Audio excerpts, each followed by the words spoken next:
Breaking right now, Meghan Markle has spent the past 48 hours trying to recover from the desperate and disastrous reaction to her Harper's Bazaar cover shoot, including posting new behind-the-scenes video where a sycophantic man claims that she's a 10 out of 10.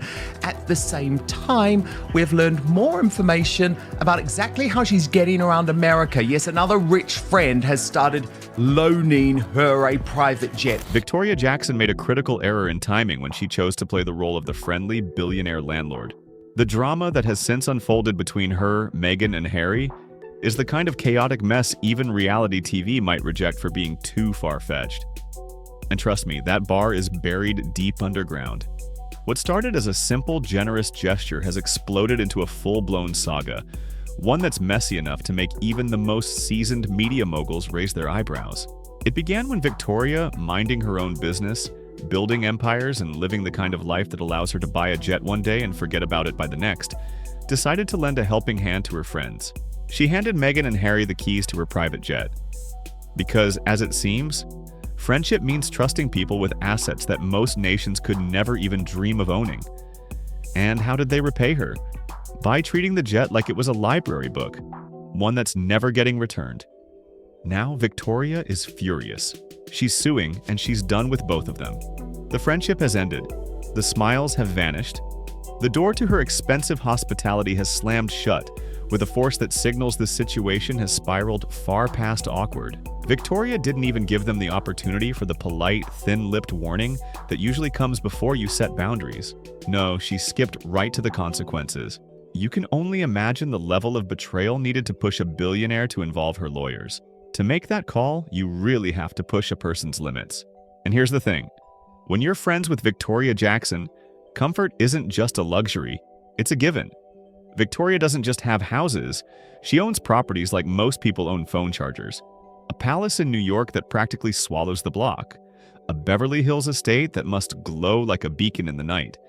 And a dream home in Montecito that sits nestled between the mountains and the Pacific, like it's posing for a luxury postcard. This woman collects real estate like others collect fridge magnets. And she had no hesitation in opening her doors to Meghan and Harry, time and again. For years, they came and went as if it was a tradition. New York trip? Stay with Victoria. Beverly Hills? Victoria. Montecito? Of course, Victoria again. She practically gave them a loyalty card. It was all fine, all sweet, until the private jet entered the picture, and Meghan decided to rewrite the meaning of borrowing. The moment the jet took off, returning it on the agreed-upon date became a mere fantasy. Word on the street is, Meghan and Harry treated that jet like it was an upgrade to their lifestyle. What was supposed to be a quick return became a matter of when they felt spiritually led to return it. And Victoria? She wasn't having any of it. Imagine being a billionaire generous enough to offer your homes and private aircraft to your friends, only to watch them act like they own the entire collection. The second Victoria realized that Jet wasn't coming back on time, it must have felt like her soul left her body for a moment. She grabbed her phone, dialed Meghan, and likely spoke in a tone that could freeze lava. Meghan, instead of owning up and fixing things, reportedly gave the kind of response that makes you want to hang up and scream into a designer pillow. That's when the bitter regret kicked in. Deep, expensive regret. This fiasco didn't just appear out of nowhere. For a while now, people have whispered about how Meghan operates. There's a distinct pattern. First, she gets close to someone with power or influence, charms them with that polished smile, soaks up a bit of luxury, and then stretches the favor until it snaps. And Harry? Bless his heart, he just goes along with it. He's that friend who jumps into questionable decisions with you, only realizing the magnitude of the situation when someone else points it out. But Victoria? She's not the one you want to play games with. She didn't rise to the top of the cosmetics empire by letting people walk all over her. This is a woman who built an empire in one of the most cutthroat industries around, a world where you fight with grace, grit, and a legal team capable of drafting documents in their sleep. So when she felt exploited, she didn't hesitate. She didn't waste time with long talks or dramatic speeches. She went straight to filing the paperwork. And here's the funny part. Meghan had been bragging to others about her new rich friend who had jets on standby. She'd discovered some hidden treasure. But that new friend must be sitting somewhere right now, clutching her pearls and asking herself why she ever thought this was a good idea? The pattern is already repeating itself. Jet borrowed, jet not returned on time, jet owner calling with that fake polite voice that makes everything sound worse. And suddenly, Victoria is regretting the whole thing faster than you can say non-refundable. The internet hasn't fully caught up yet, but when it does, watch out. It'll be like setting a spark in a dry forest. People love a Meghan and Harry scandal. It's celebrity fuel. It's what keeps talk shows alive. And this time, it's not about paparazzi shots, royal drama, or public statements. No, this is raw, unfiltered friendship chaos. The kind of story that reminds us that money doesn't buy common sense or good manners. It just makes the consequences louder. Victoria lent them everything. Homes worth more than some nations' entire budgets. A jet that probably smells like luxury itself. And what did she get in return? Stress, lawsuits, and the sinking realization that she'd invited a storm into her life. She didn't just open her doors, she rolled out the red carpet, only to watch it get dragged through the mud. People close to her say that the final straw wasn't even the jet. It was the disrespect, the casual assumption that Victoria would adjust her schedule, rearrange her life, and accommodate their whims. That's what made her pull the plug. Because if there's one thing powerful women won't tolerate, it's being taken for granted. And yes, Meghan and Harry had stayed in Victoria's New York brownstone so many times that it might as well have been listed as their second home. They even stayed there during that infamous car chase incident that had half the internet confused and the other half rolling their eyes. The brownstone had its glass elevator, those oak kitchen counters, and enough glamour to blind you. And Meghan treated it like a hotel suite with no checkout time. This whole chapter is a reminder. Generosity has its limits, even when you're dealing with people who claim to be friends. Victoria had been kind, patient, lavishly accommodating, and incredibly discreet. But every empire has a backbone, and hers is built from reinforced steel. When she felt used, she didn't hesitate to act. Now, the friendship is over, the lawsuit is in motion, and the jet is sitting somewhere in the middle of all this mess like an innocent bystander that just wants to go home. And Meghan and Harry? They're out there adding another chapter to their growing list of headlines that sound like they were pulled from a soap opera. This isn't the end of it. If you ask me, Victoria is done playing nice. There are so many people Meghan and Harry have disappointed over the years that this latest blow-up with Victoria feels less like a shock and more like the universe saying, "Here we go again." The pattern is becoming all too familiar. You watch their friendships unfold in the same way every time. It starts with charm, glitz, and that dazzling smile. They soak up every bit of luxury, every moment of comfort. But then something shifts. The mood changes, and suddenly those who are closest to them are talking about boundaries, regrets, and the need for legal teams. This jet fight with Victoria is just the latest chapter in a long, messy story that has more casualties than anyone is willing to admit. People who once considered them close have slowly begun to drift away.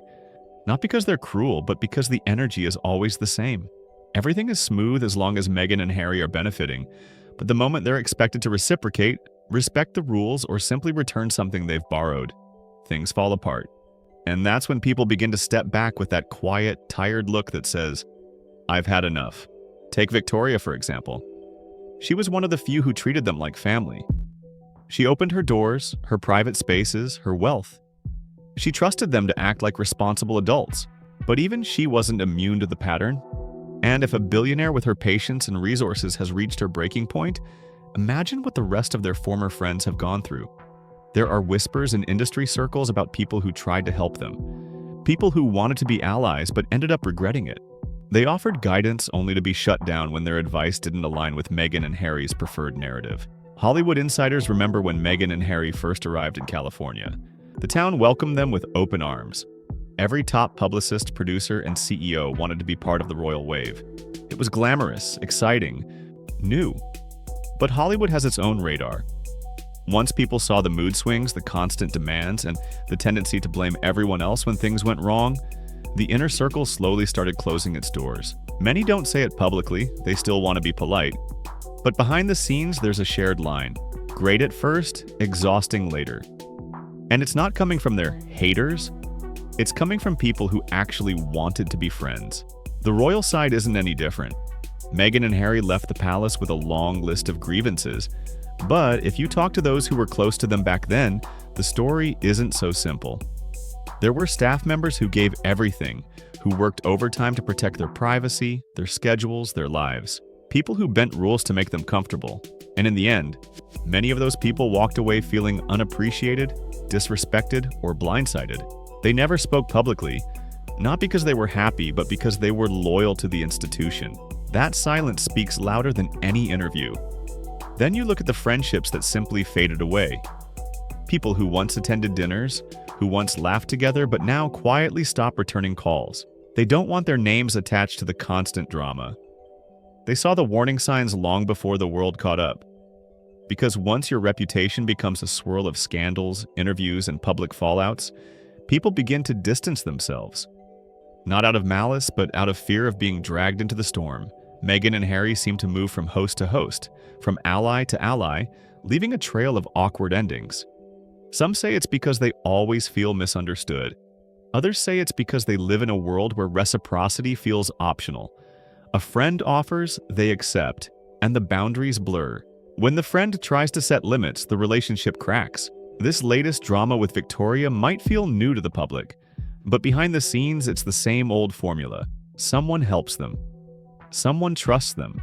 Someone opens doors that most people will never get to see in their lifetime. And then it gets complicated. Trust breaks, stories shift, and suddenly the friend who offered their help is left with stress, tension, and a headache only lawyers can solve. The saddest part? Meghan and Harry don't seem to see the pattern. They move from situation to situation, and when someone finally decides they've had enough, it always comes as a shock. It's almost as if they expect people to adjust indefinitely. But friendships don't work like that. Even the wealthiest, most generous people have limits. And now, Victoria has shown the world what happens when those limits are crossed. This isn't even the peak of the fallout. This is just the warm-up, the first wave, the opening chapter of what looks like a bigger decline in their inner circle.